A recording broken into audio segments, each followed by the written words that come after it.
నా యేసయ్యా.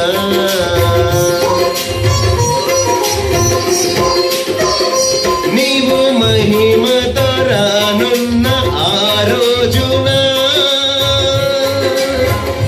నా చేతిని విడవకు నా యేసయ్యా. నీ ముఖ సౌందర్యం చూడాలని ఆశయ్యా. అందుకే నీ ఆత్మతో నడిపించు